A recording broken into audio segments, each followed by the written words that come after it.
Can you hear that? I'm not talking about the rain. I'm talking about peace.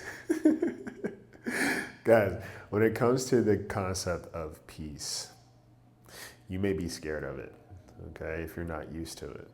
And also, I want you to think about what defines peace for you. A lot of times people think peace is quiet and silence.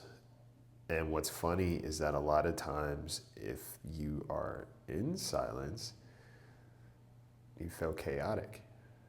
Okay, peace is not necessarily, you know, sitting crisscross applesauce and having no disturbances. Peace is more having a nervous system that feels like, hey, we are not in fight and flight.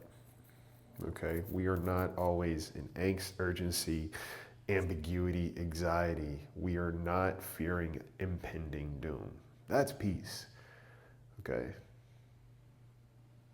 And it's funny because a lot of times we will find normalcy in chaotic environments. I was watching this video yesterday, and this woman was saying, you know, if you grew up in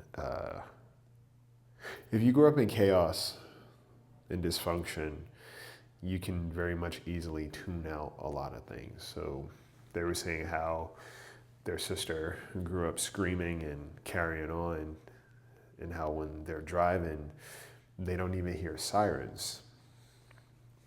And it's like, well, that's probably not good because sirens usually indicate some level of emergency. And you growing up in urgency has created a certain level of disassociation, if you will, with being aware of your surroundings. That's not good because what that says is you have checked out, right? And maybe when there is an emergency, you go into fight, flight, freeze, or fawn. All right. The beautiful thing about peace is you can always create it.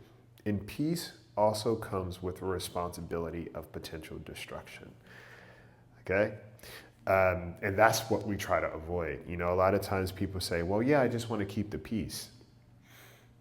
But whose peace is disturbed in order to make that happen? Yours. Right? A lot of times when we say we want to keep the peace, what we are saying is, I don't want to address a concern that has kept me disoriented, dysregulated. I want to make sure everybody else is good with me. People pleasing, okay? But how do you suffer afterwards?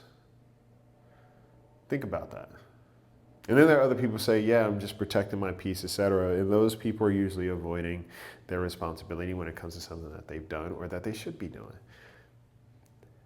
Okay? We use peace in a very interchangeable way, but when it comes down to it, peace means that, hey, I'm cool. And I don't need to disrupt, disturb, or disorient other people to make that happen. Does that make sense? Like, yeah, me stepping to somebody and checking them on certain things that need to be addressed, they may feel some type of way. That's a part of it, all right? But my goal is to acknowledge something that is not okay. You not being okay with that, that's a whole different ball game. And that's more about you than it is me. But a lot of times people say, well, yeah, I'm just protecting my peace. And it looks like avoidance, okay? It's protecting their ego. They are trying to make it seem like they're more enlightened, that they have taken the higher road from this person who is now upset and, experience a transgression with them. That's different, all right? And if you're not used to peace, it might actually scare you.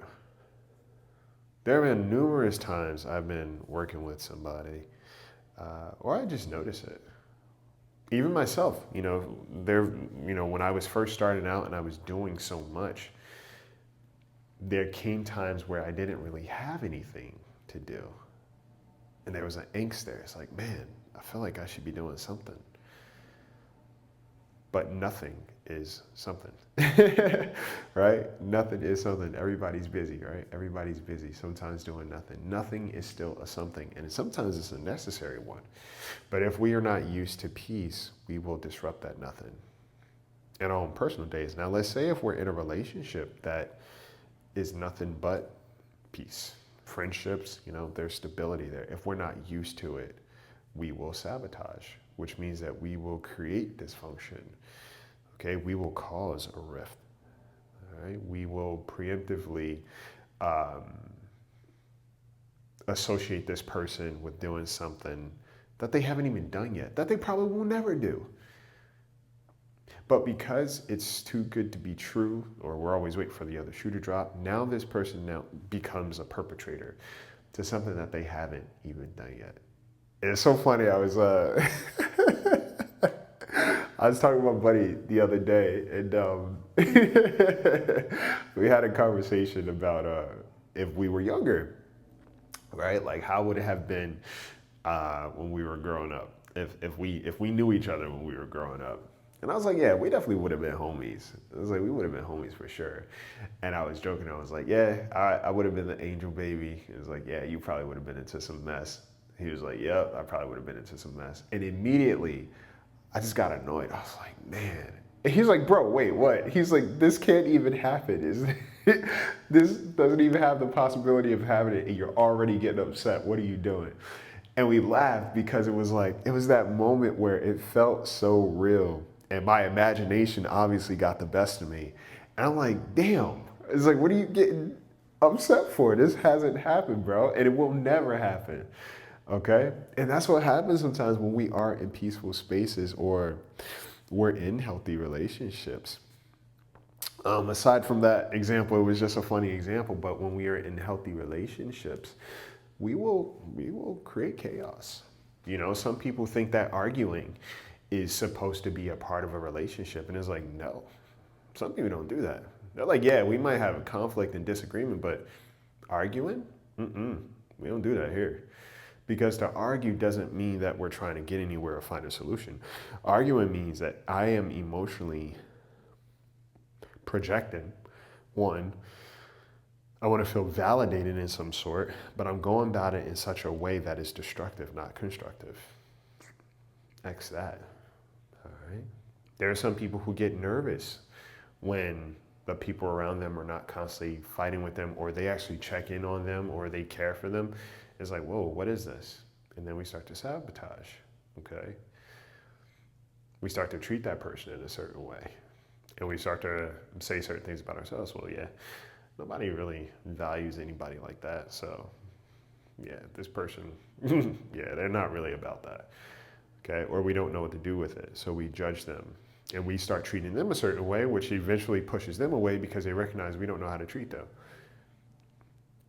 Peace is a very interesting thing because it's a difference between convincing yourself that everything is okay and actually doing something about it. There are some people who try to, meditate or affirmation themselves into peace. And it's like, look, I'm walking in a volcano. You're telling me to think of ice cubes. My body's still burning.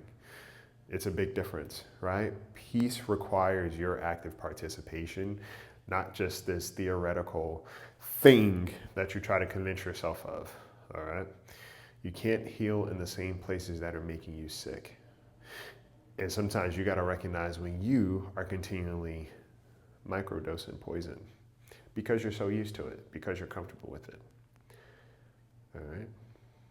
True peace is not without destruction, but it doesn't require you to constantly be destructive, okay? Some things will have to break, some foundations will have to be destroyed in order to be at peace, which means dysfunction can't be present, okay? And you'll know a person who really practices peace because of how they treat you. How they treat themselves, yes, but also how they treat you. And this is, I think, always the most interesting component of people who are on their personal development journey. I always say it's how you treat other people, right? How you treat yourself, yes. How you honestly treat yourself. But that will show up in how you are handling or mishandling others. If you're really doing the work, how you treat people, it will be evident, okay? Because there are some people who've been practicing yoga for 85 years, they can sleep 2 minutes and be good for a week. Like they've experienced this whole enlightenment thing, and they are still some of the most unpleasant people to come across. And they typically don't have awareness in terms of how to treat other people. So it's like, no, you're not at peace. All right? You're not at peace because you don't respect other people's. And also, when you are practicing peace, it means that you have the ability to leave other people alone. Not because you expect them to chase you, but simply because it's like, hey, you know what? I keep recognizing that I don't feel comfortable. You seem to not value me. So, yep, we're cool here. I'm not going to force you to be here, and I don't want to be forced into this space because it doesn't feel comfortable. It feels icky. All right? A lot of times you're afraid of peace, or we may be afraid of peace because it can potentially come with a more condensed relationship ecosystem. Okay, we think that we're doing something wrong because we don't have all these people around us. All right, it feels different than what we're used to. Right? If you grew up in a very toxic and unhealthy environment, the idea of peace seems like I don't deserve this. I'm not used to it. This is scary. Do I have to wait for a threat? All right. But peace in practice is a very interesting thing because you even stop doing things to yourself. You stop treating yourself a certain way. You start recognizing your thought patterns. Hey, why are we thinking about this? Right? You're thinking about a scenario from years ago and you find your body starting to feel it. And you can just say, hey, we're not there anymore. Or like my buddy, thinking of a scenario in my head that will never happen. We didn't even know each other at that age. Okay? And I got annoyed. It's like, bro, what are you doing? Clock that. Okay? Pay attention to when you are looking for some kind of disturbance because you are comfortable in that. Peace will require you to also be a participant. And peace will require you to also be persistent. So, I want you to think about, what does peace mean to you? Okay? Is it silence? Is it stability? Is it consistency? Is it rest? Okay. And what relationships in your life bring you peace and why? How are you bringing peace into the spaces that you exist in? Okay. Take care of yourselves. Take care of each other.